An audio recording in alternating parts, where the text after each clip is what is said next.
Muy buenas tardes, bienvenidos a este corte informativo, hoy que es miércoles 6 de noviembre de 2024. Soy Citlali Pérez y en los próximos minutos le presentaré la información más reciente del Poder Judicial de la Federación. Pero antes saludo a mi compañera Eusiri Rostro, quien nos apoya en la interpretación en lengua de señas mexicana. Ahora sí estamos listos, comenzamos. Someter a una persona a proceso judicial por sus características físicas es discriminatorio y racista, aseguró la Suprema Corte. La JUFED anticipó que continuará combatiendo la reforma judicial ante organismos internacionales. La Defensoría Pública Federal lamentó que se criminalice a defensores del medio ambiente. Vamos con la información. La Suprema Corte publicó la sentencia del Pleno en la acción de inconstitucionalidad 75/2024, en la que invalidó disposiciones de leyes de ingresos para el ejercicio fiscal 2024 de municipios de Oaxaca, que contemplaban el cobro por los siguientes conceptos: expedición de documentos en copias y certificaciones, no relacionadas con el acceso a la información pública, cobros que resultaban desproporcionados al no guardar una relación entre el costo de los materiales y las cuotas establecidas, además de que la certificación de documentos no genera un costo adicional para los municipios. Multas por generar escándalos en la vía pública o molestia, acciones u omisiones que favorezcan el ocultamiento o la acechanza de vagos y malvivientes o que impidieran el libre tránsito, y faltas de respeto, agresiones verbales o injurias. Disposiciones que daban un amplio margen de discrecionalidad a la autoridad para su aplicación, lo que generaba incertidumbre jurídica a los ciudadanos. Y mire, le comento que el perfilamiento racial tiene efectos negativos en las funciones de orden público, la investigación de los delitos y la aplicación de la ley, por lo que es indispensable asegurar la protección efectiva contra todo acto de discriminación racial, aseguró la Unidad General de Conocimiento Científico y Derechos Humanos de la Suprema Corte. Señala que este fenómeno se configura cuando agentes del Estado se basan en las características físicas de las personas como elemento principal para someterlas a un proceso judicial o investigación por considerar que se relaciona con actividades delictivas, lo que promueve y perpetúa los actos racistas de prejuicios y estereotipos. Resaltó que, de acuerdo con Naciones Unidas, para eliminar la discriminación racial de forma estructural, es necesario impulsar estrategias para desarrollar principios y directrices básicas sobre la prevención, el registro, la investigación y el enjuiciamiento de incidentes racistas. En más temas, para personas juzgadoras y especialistas, la decisión de la Corte de desestimar las acciones de inconstitucionalidad en contra de la reforma judicial canceló la posibilidad de que el máximo tribunal del país revisara la validez de reformas a la Carta Magna. Sin embargo, recordaron que la función del Poder Judicial es la de controlar los actos de autoridad y evitar los abusos, al tiempo que precisaron que, si bien se canceló esta vía de revisión de dicha reforma, queda abierta la posibilidad de que se pueda revisar vía amparo. Estamos en el Poder Judicial de la Federación para controlar los excesos del poder autoritario. Ello quiere decir que la discusión no está cerrada. En cuanto a la constitucionalidad de la reforma judicial, se agotó una vía, insisto, en la acción de inconstitucionalidad, nos quedan los juicios de amparo. Pero no solo eso a nivel nacional o interno, sino que además todavía cabe la posibilidad de acudir ante las instancias internacionales. Esa decisión marcará sin duda el devenir histórico de la justicia en México y es importante advertirlo. Fue tomada en realidad por 4 votos de bloqueo que impidieron que el Pleno de nuestra Suprema Corte entrara a analizar a fondo y con argumentos de detalle los posibles elementos de la inconstitucionalidad planteada por el ministro González Alcántara. Y la JUFET lamentó que la Suprema Corte haya desestimado las acciones de inconstitucionalidad en contra de la reforma judicial. Ante ello, dio a conocer que continuará con la impugnación de dichas reformas ante organismos internacionales, pues advierte que es contraria a la Constitución, ya que atenta contra la independencia del Poder Judicial Federal y viola los derechos humanos de las personas juzgadoras y trabajadores, así como de las y los mexicanos. Reveló que una comitiva de la JUFET, encabezada por su directora nacional, la jueza de distrito Juana Fuentes Velázquez, participará en una audiencia de la Comisión Interamericana de Derechos Humanos el próximo martes. La JUFET aseguró que la decisión de la Corte propiciará que la República resienta un ataque frontal a la división de poderes y a la autonomía del único contrapeso a los poderes legislativo y ejecutivo, concentrando el poder en una sola persona, lo que es contrario a todo régimen democrático. Y ahora vamos con mi compañero Juan Carlos González, quien nos tiene el reporte de lo que se habló en la conferencia matutina de jueces y magistrados. Te escuchamos, Juan Carlos. Hola, ¿qué tal? Te saludo desde el edificio del Poder Judicial de la Federación, donde se llevó a cabo la conferencia matutina de los jueces. En esta ocasión participaron magistradas y magistrados, quienes llegaron vestidos de negro porque dijeron se murió ayer la esperanza de que la Suprema Corte resolviera en este momento la inconstitucionalidad de la reforma al Poder Judicial. Esto después de que no se alcanzaron los 8 votos para declarar esa inconstitucionalidad. Sin embargo, anunciaron que tienen la esperanza de que se eche abajo esta reforma a través de los juicios de amparo que están en curso y también en instancias internacionales. Me parece que se murió la oportunidad el día de ayer de ponerle fin ya a esta crisis constitucional. Pero desde luego siguen otras acciones, seguiremos en ellas. Esos juicios de amparo están en curso y tienen el mismo propósito, que se evalúe la constitucionalidad de estas reformas constitucionales. En paralelo, como también lo anunciamos, se han iniciado acciones internacionales que seguirán su curso y serán reimpulsadas a partir de la decisión del día de ayer en el ámbito internacional. El magistrado Juan José Olvera López explicó que 7 de las y los ministros de la Corte reconocieron ayer que sí se puede revisar reformas constitucionales y en caso de que alguno de estos amparos lleguen al Tribunal Constitucional de México, se puede otorgar con el voto de 6 ministros. En esta conferencia también se analizaron las circunstancias que llevaron al ministro Alberto Pérez Dayán a votar en contra del proyecto del ministro González Alcántara Carrancá.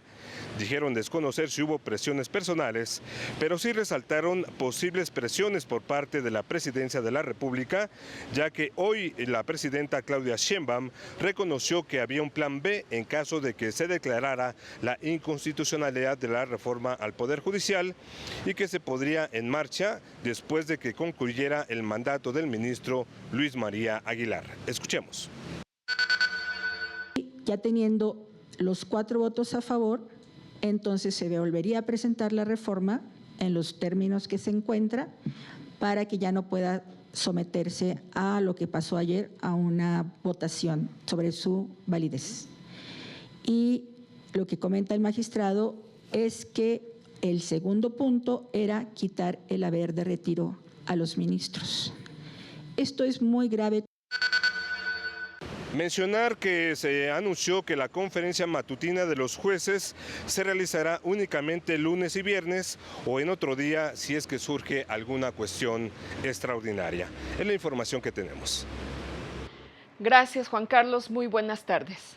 Las y los servidores públicos tienen derecho a ejercer su libertad de expresión siempre y cuando no violen el principio constitucional de neutralidad y el discurso prudente, con el objetivo de beneficiarse a sí mismos o a integrantes de su movimiento político. Así lo expresó el director general de Jurisprudencia del Tribunal Electoral, Francisco Javier Acuña Llamas, como parte del podcast Jurisprudencia en Modo Fácil. Señaló que el Tribunal Electoral revisa que las y los funcionarios públicos cumplan con estos lineamientos e impone sanciones en caso de que incurran en actos anticipados de campaña durante su gestión. porque las autoridades en ejercicio de un mandato, aunque no dejan de tener su corazón político, deben ser neutrales, porque gobiernan para todos. Al final, aunque los diputados o los senadores representen a un partido, que es el que los llevó al encargo, son parte de un parlamento, de un legislativo, y hay una parte de su misión, de su función, que es neutral. En más noticias, la Defensoría Pública Federal lamentó la criminalización de defensores ambientales, como es el caso del subcomisionario de Santa María Chi, Wilbert Alfonso Náhuatl Puc, quien se opone a la operación de la granja porcícola San Gerardo, que ha contaminado el agua y los ecosistemas de la región, afectando la salud de los habitantes. Náhuatl Puc fue denunciado por la vía penal por la empresa pecuaria peninsular operadora de la granja por los delitos de despojo de un inmueble y privación ilegal de la libertad por actos de protesta ocurridos el 14 de mayo de 2023. La Defensoría Pública Federal recordó que el Acuerdo de Escazú prohíbe criminalizar a defensores del medio ambiente, al tiempo que reiteró que continuará acompañando a los habitantes de Santa María Chi en la defensa de los derechos de las infancias y adolescencias a un medio ambiente sano. Momento de una pausa, ya regresamos. Al regresar, sanciona a García Harfuch y Ernestina Godoy por colocar propaganda en equipamiento urbano.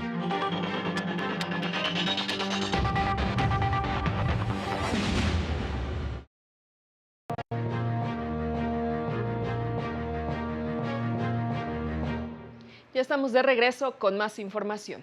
La Suprema Corte destacó que garantiza la protección de datos personales en documentos oficiales al prohibir que se incluya el estado civil en el acta de nacimiento. Al resolver el amparo en revisión 468/2024, la primera sala invalidó la obligación prevista en la Ley del Registro Civil de Jalisco de que en las actas de nacimiento se incluya la anotación de matrimonio o divorcio, por ser contrarias a los derechos a la protección de datos personales y a la igualdad y no discriminación. Señaló que aunque la vinculación de actos relacionados con el estado civil de una persona tiene sustento constitucional suficiente, ello no debe impedir la adecuada protección de los datos personales, con mayor razón cuando por motivo de su publicación su titular pueda ser objeto de discriminación, en este caso en función de su estado civil. Y el Consejo de la Judicatura Federal destacó una tesis relevante del Cuarto Tribunal Colegiado en materias penal y administrativa del Quinto Circuito, con la que protegió a un integrante de la Guardia Nacional que sería cambiado de adscripción sin justificación. El tribunal señaló que si bien los integrantes de la Guardia Nacional no tienen derecho a permanecer indefinidamente en un lugar, ya que los fines de esa corporación así lo imponen, las necesidades del servicio obligan a su libre movilidad, con independencia de que el cambio de lugar esté sujeto a las reglas que la propia autoridad debe observar y cumplir. Así, ordenó a la autoridad responsable dejar insubsistente el cambio de adscripción y, de estimarlo procedente, emitir otro en el que motive las circunstancias que justifiquen las necesidades de servicio que condujeron al cambio del integrante del cuerpo de seguridad.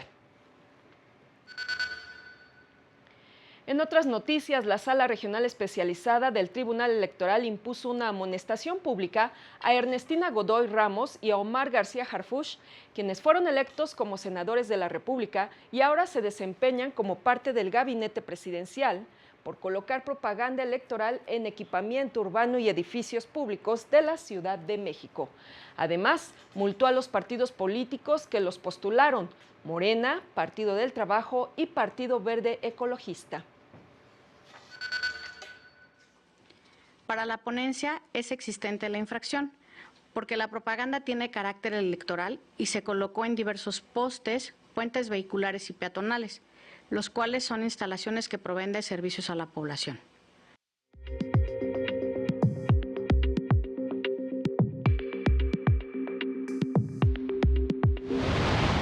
El Poder Judicial de Oaxaca instaló 12 centros de convivencia familiar en todos los distritos judiciales, espacios dignos para la entrega y regreso de menores cuyos padres se encuentran en procesos de separación, que además cuentan con asistencia y evaluaciones psicológicas.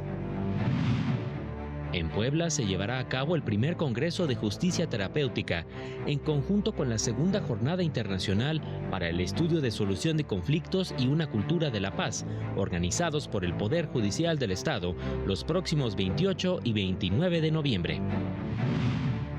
El magistrado presidente del Poder Judicial de Guerrero, Raimundo Casarrubias Vázquez, se reunió con representantes de la Secretaría de Seguridad Pública y visitadores de derechos humanos para dar seguimiento a casos relevantes de personas en prisión que solicitan su libertad anticipada. El área de terapia para niñas, niños y adolescentes del Poder Judicial de la Ciudad de México cuenta con una cámara de Gesell, un espacio diseñado para observar las interacciones familiares y brindar apoyo en procesos terapéuticos. Para el canal del Poder Judicial de la Federación, Jesús Daza. Le informo que el cumplimiento de las decisiones judiciales por parte de las autoridades obligadas tiene un papel fundamental en el Estado de Derecho, ya que es el medio por el que se garantiza la protección y reparación de los derechos humanos de las personas afectadas por actos u omisiones del Estado, señaló la Unidad General de Conocimiento Científico y Derechos Humanos de la Suprema Corte. A través de ello, indicó, el acceso a la justicia y a una tutela judicial efectiva se materializan en la vida de todas las personas. Para ahondar más sobre este tema, llevará a cabo el Congreso sobre perspectivas frente al cumplimiento de decisiones nacionales e internacionales los próximos 14 y 15 de noviembre. Y a 5 años del asesinato de 5 integrantes de la familia Levarón a manos del crimen organizado en Bavispe, Sonora, diversos miembros de la familia acudieron a la Sala Superior del Tribunal Federal de Justicia Administrativa para exigir una reparación del daño por la negligencia del Estado mexicano en la protección de sus derechos humanos. Adrián Levarón fue confirmado como representante común de las víctimas en el juicio por la reparación patrimonial derivada de la masacre. En nombre de su familia y de las víctimas de la violencia en México, hizo un llamado a hacer cumplir la obligación del Estado de proteger a sus ciudadanos. Tras ello, se reunieron con funcionarios de la Fiscalía General de la República, quienes informaron que se emitieron 2 nuevas órdenes de aprehensión contra presuntos responsables de los hechos.